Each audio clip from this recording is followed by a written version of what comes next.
سعيد جدا أن أرحب بمعالي وزير خارجية الولايات المتحدة الامريكية، وهو صديق عزيز لجلالة الملك المعظم وصديق عزيز للأردن وصديق لي شخصيا في زيارته هذه التي أعتقد بأنها الزيارة الخامسة أو السادسة إلى المملكة الأردنية الهاشمية منذ بداية هذا العام، أو منذ أن تولى السيد جون كيري منصبه كوزير الخارجية، وأعتقد أن الزيارة السابعة والثامنة للمنطقة. وهذا إن دل على شيء فهو يدل على حرص معالي وزير الخارجية على التواصل مع جلالة الملك ومع قادة ومسؤولي دول المنطقة، وخاصة فيما يتعلق بالملفات الهامة التي تتطلب التشاور السياسي والتواصل والاتصال. تشرفنا قبل قليل بلقاء جلالة الملك المعظم، وكان حديث صريح وواضح ومعمق وشامل حول كل القضايا ذات الاهتمام المشترك. كان هناك حرص على إدامة هذا التواصل. تعلمون بأنه قبل أيام قبل بدء معالي السيد جون كيري زيارته إلى المنطقة كان هناك مكالمة هاتفية مع جلالة الملك المعظم، وقبل ذلك ب10 أيام تقريبا كان لي لقاء مع معاليه في واشنطن، وكان محور حديث معالي السيد جون كيري في مكالمته مع جلالة الملك قبل بدء جولته هو طبيعة هذه الجولة والمواضيع التي سيبحثها مع قادة ومسؤولي المنطقة. وكان حديثا مطولا خلال المكالمة الهاتفية، ومنذ ذلك الوقت قام السيد جون كيري بزيارة المملكة العربية السعودية وجمهورية مصر العربية، واليوم جاء لتوه من الأراضي الفلسطينية وإسرائيل حيث التقى مع المسؤولين. تطورات كثيرة، كنا سعيدين حقيقة في لقائنا بمعالي جلالة الملك قبل قليل وفي مباحثاتنا الثنائية هنا في مبنى الوزارة. استمعنا إلى شرح مفصل عن مباحثات الوزير كيري مع المسؤولين في الدول التي زارها، وتباحثنا في كل القضايا ذات الاهتمام المشترك، قضايا المنطقة، الملف السوري، عملية السلام وغيرها من القضايا، بالإضافة إلى علاقاتنا الثنائية المميزة والتي تعكس الصداقة التاريخية بين البلدين، وخطوات ممكن أن نقوم بها في الجانبين لتعزيز هذه العلاقات وتطويرها في المستقبل. تطورات كثيرة حدثت في المنطقة منذ أن زار السيد جون كيري الأردن آخر مرة في صيف هذا العام. البدء بمفاوضات مباشرة بين الفلسطينيين والإسرائيليين حول قضايا الحل النهائي، والذي جاء حقيقة نتيجة الجهود المكثفة والمميزة التي بذلها السيد جون كيري لإطلاق هذه المفاوضات برعاية أمريكية. موقفنا في المملكة الأردنية الهاشمية بقيادة جلالة الملك عبد الله الثاني بن حسين معروف ولم يتغير، وموقف ثابت، وهو التمسك بحل الدولتين الذي من شأنه أن تنتج عنه دولة فلسطينية مستقلة قابلة للحياة، ذات سيادة كاملة على أراضيها، عاصمتها القدس الشرقية، ومعالجة كافة قضايا الحل النهائي لتقوم هذه الدولة على التراب الوطني الفلسطيني. هذا موقف المملكة الأردنية الهاشمية، ونؤكد دائما أنه يأتي في إطار حل الدولتين ويأتي في إطار مبادرة السلام العربية. وأنا أود هنا أن أشير إلى حرص الوزير كيري على التواصل مع لجنة مبادرة السلام العربية، ليس فقط مع الدول والقادة وإنما مع لجنة المبادرة العربية للسلام. التقينا 4 مرات في واشنطن وفي المنطقة وفي باريس، وهذا يدل على حرص الوزير كيري لإطلاع أعضاء لجنة مبادرة السلام العربية على آخر التطورات فيما يتعلق بالمفاوضات بين الفلسطينيين والإسرائيليين، وأيضا التركيز على الإيجابيات التي ستشهدها دول وشعوب المنطقة في حال تطبيق بنود مبادرة السلام العربية التي نقول دائما أنها تضمن الأمن للجميع بما في ذلك إسرائيل في إطار علاقات مع ليس فقط الدول العربية وإنما الدول الإسلامية والعالم لتنعم كافة دول وشعوب المنطقة بالأمن والأمان والسلام. تحدثنا في آخر ما استجد وسيكون هناك لقاء للسيد كري مع الرئيس الفلسطيني محمود عباس مساء اليوم. تحدثنا عن المفاوضات وأجواءها. اتفقنا منذ البداية ومنذ أن أطلق الوزير كري نتيجة جهوده المكثفة هذه المفاوضات بأن تكون مرجعية الحديث عن هذه المفاوضات لوسائل الإعلام هي عند الإدارة الأمريكية، وأن تكون هذه المفاوضات بعيدة عن الأضواء حتى تحقق النتائج المرجوة. وأعتقد أنه لغاية الآن هذا الأمر ملتزم به وأثبت نجاحه في ترك المفاوضين ليقوموا بالدور المطلوب منهم وتحقيق النتائج المرجوة. نؤكد دائما وهذا موقفنا في المملكة الأردنية الهاشمية بأنه الاستيطان عقبة أمام السلام وهو غير شرعي وغير قانوني، ولذلك يجب تسريع عملية المفاوضات لتعالج من خلال الحديث عن قضايا الحل النهائي بند أساسي وهو بند الحدود الذي سينهي الاستيطان إلى الأبد الذي يجمع العالم مرة أخرى بأنه غير شرعي وغير قانوني. ولنا أيضا موقف في المملكة الأردنية الهاشمية فيما يتعلق بالإجراءات وحادية الجانب وخاصة في القدس المحتلة والانتهاكات التي نراها دائما والتي نؤكد أنها أيضا لا تخدم الجهود المبذولة لنجاح المفاوضات بين الجانبين. نؤكد دائما بأننا في الأردن لنا مصلحة وطنية عليا بتحقيق السلام بين الفلسطينيين والإسرائيليين، لنا مصلحة أردنية عليا بإقامة الدولة الفلسطينية المستقلة، ولذلك لسنا مراقبين ولسنا وسطاء وإنما أصحاب مصلحة، وهذا ما نؤكد عليه دائما مع الوزير كري والولايات المتحدة الأمريكية. ولذلك نحن ندعم هذه الجهود التي يبذلها الوزير كري ونؤكد على ضرورة نجاح هذه المفاوضات. منذ أن التقينا في عمان هناك تطورات حصلت في الملف السوري، هناك اتفاق أمريكي روسي فيما يتعلق بالأسلحة الكيماوية في سوريا. نقول دائما بأننا كدولة مجاورة لسوريا لطالما حذر جلالة الملك وحذر الأردن من خطورة وجود هذه الأسلحة واستخدامها ليس فقط على الشعب السوري وإنما على دول المنطقة. ونحن نؤكد على أن إنهاء هذا الملف من شأنه أن يخدم مصلحتنا، ولكن أيضا التركيز على الجهود السياسية التي ستحقق الحل السياسي الذي من شأنه هو أن يعيد الأمن والأمان والاستقرار وإنهاء العنف والدمار والقتل في سوريا في إطار الجهود التي يبذلها الوزير كري مع الجانب الروسي ومع الدول الأخرى لعقد مؤتمر جنيف 2 الذي إن شاء الله يفتح الطريق أمام تطبيق الحل السياسي المرجو. وموقف الأردن أيضا بأن الحل السياسي هو الحل الذي سيضمن وحدة الأراضي السورية وإنهاء العنف. لذلك نحن سعيدين جدا بهذه الزيارة، نؤكد تماما على دعمنا لكافة هذه الجهود والجهد الشخصي الذي يبذله الوزير كري.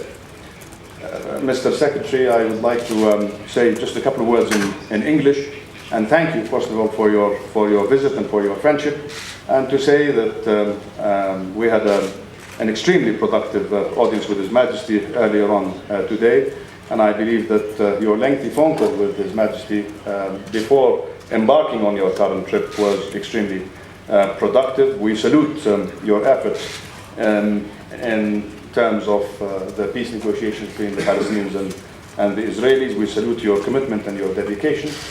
And thank you for briefing us today on the latest on that front. We also salute your efforts on bringing about a political solution to the ongoing crisis in Syria, and your efforts towards convening Geneva II with the intention, as we are all in agreement, of implementing what was agreed upon in Geneva I.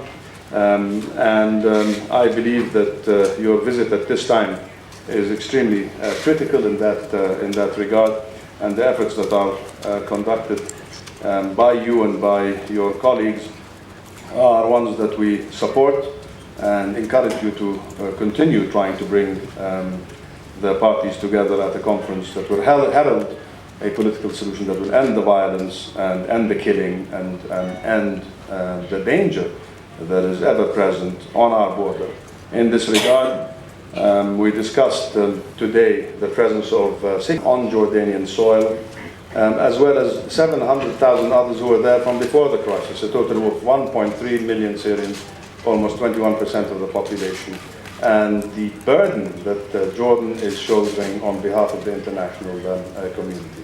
And we address the need for the international community to help Jordan in hosting these refugees and in carrying this burden on behalf of the international community. So our economy is already challenged, as all of you know, and this extra burden is not making things any easier. And I want to thank the Secretary of State for his understanding of this predicament that we find ourselves in, and for his support and his country's support for Jordan in this regard. We discussed bilateral relations, and I want to thank the United States of America through the Secretary of State for the assistance that it provides to Jordan. I had extremely productive meetings in Washington when I was there, across the spectrum, the administration, on Capitol Hill, both sides, and there was so much goodwill, and there is always so much goodwill towards His Majesty and towards Jordan. It's truly a special relationship that I am always careful to remind is a relationship that goes beyond friendship into a true partnership. The commonality of interests that we have and the common challenges that we all face, and a relationship that is over 60 years old and continues to grow stronger by the day. Thank you for your friendship, Mr. Secretary. Thank you for your efforts and for your dedication. Thank you for your visit.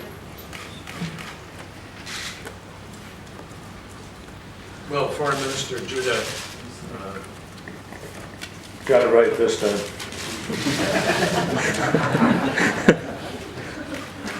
He lacks confidence in me. Foreign Minister Judah, my friend, Nasser, I really appreciate your warm welcome, your generous comments, and I appreciate your terrific food. Thank you for a wonderful lunch. Nasser is really one of the foreign ministers I've come to know the best over these last months. And I'm particularly grateful to him for his constant willingness to engage and help all of the parties, not just with respect to the peace talks, but in the region. He has been particularly creative, particularly engaged. And I especially want to thank His Majesty, His Royal Highness King Abdullah II, for his tremendous engagement, his creative engagement in this process. We had a very constructive conversation this morning. His Majesty put a number of ideas on the table that have possibilities, and was really engaged in a very important way in this. And I want to emphasize, there's a reason why I have come here to Jordan as many times.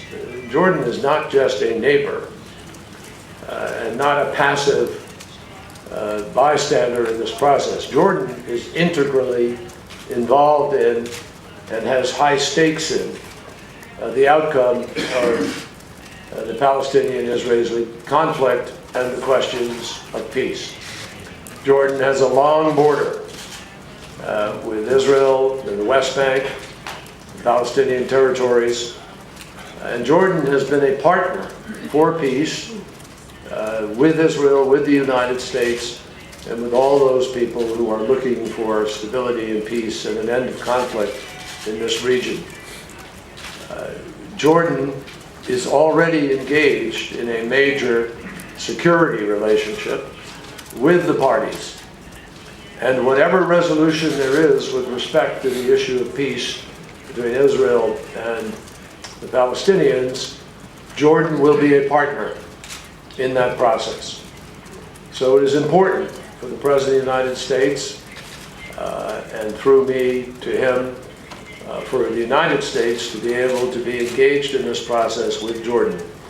And I came here today to Amman on President Obama's behalf, directly from Jerusalem and Bethlehem, where I held meetings with both Prime Minister Netanyahu and with President Abbas. The meetings, obviously, are about the critical question of how we can bring peace to Palestinians and Israelis. Long overdue, long consuming, now generations.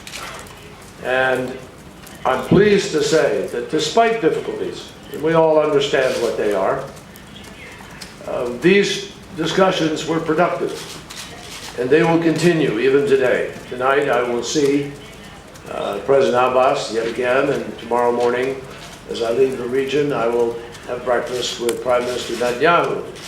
And the purpose of this is not just to have a meeting for the sake of a meeting.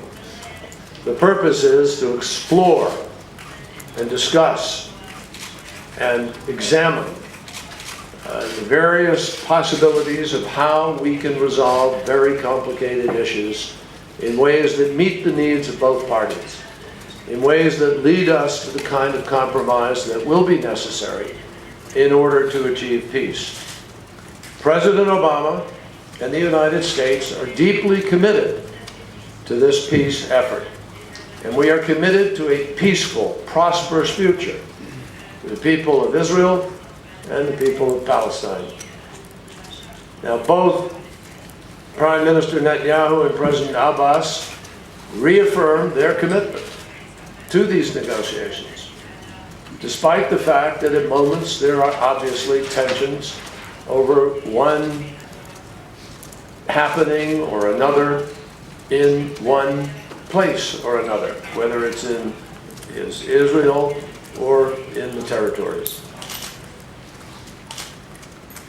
No secret that these negotiations are always difficult, particularly this kind. But I want to say something that I think is important for Palestinians and Israelis to really think about. What is the alternative to peace? Prolonged, continued conflict? The absence of peace really means you have a sort of low-grade kind of conflict, war, or whatever you want to call it. And as long as the aspirations of people are held down,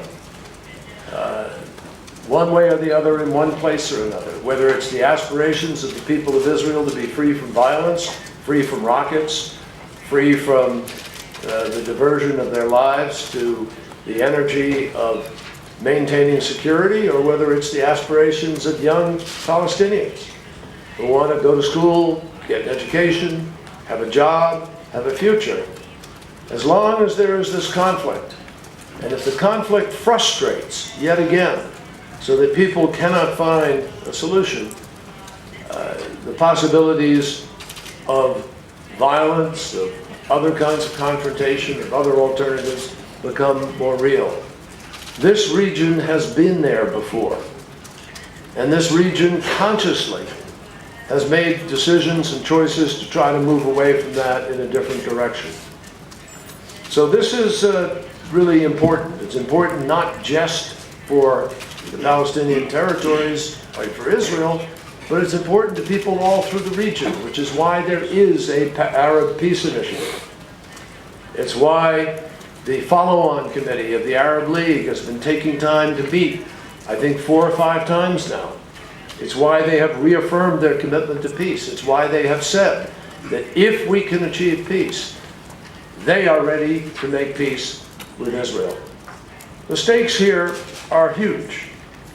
And obviously, the lack of peace confronts everybody with choices, frankly, that nobody wants to contemplate. This region does not benefit by continued conflict. The possibility of a peace agreement with 22 Arab countries and 35 Muslim nations, 57 countries in all, brings a whole new economic possibility to this region. At one of the meetings we had recently, I heard one Arab minister, foreign minister, say to his fellow ministers at the meeting that if peace could be made between Israel and the Palestinians, that this region would be one of the wealthiest regions in the world, one of the most visited regions in the world, with economic opportunity that dwarfs the imagination today. So that's what these stakes are. That's what we are pursuing. And nothing, I think, is more worthy of our time. We will continue this work in the days ahead with the close cooperation of King Abdullah II, who is following in his father's great legacy of seeking peace through the important work of the Arab League as a whole, as well as the Arab Peace Initiative Follow-Up Committee. Foreign Minister Judah and I, as I know he just shared with you, also discussed the question of Syria. We understand in the United States how impactful what is happening in Syria is on Jordan. And we care about Jordan. Jordan is not just a partner, Jordan is a great friend. And we're grateful to the Jordanian people for their commitment, not just to peace, but to their efforts in the region to take in refugees, to try to deal with other crises. And so we feel that it is very important for us to respect the generosity that has led Jordanians to open their doors to refugees, despite the fact that it is difficult and complicated for the people of Jordan. It's a heavy toll on the economy. It's the right thing to do. At lunch, I learned today how a huge number of children, how many in total? 78,000 Syrian children are not being left in a camp or left to their own devices. They're in schools. Jordan has made its schools open and available for Syrian children so that they're cut off as a fact of this war. That is amazingly generous and very difficult and very trying for teachers and for the schools and for the systems. So we applaud that, and that's why the United States is very proud that we are the #1 donor to the humanitarian crisis of Syria. And we will continue to work with our Jordanian partners in this effort. We discussed today the humanitarian crisis, which has received insufficient attention from the global community.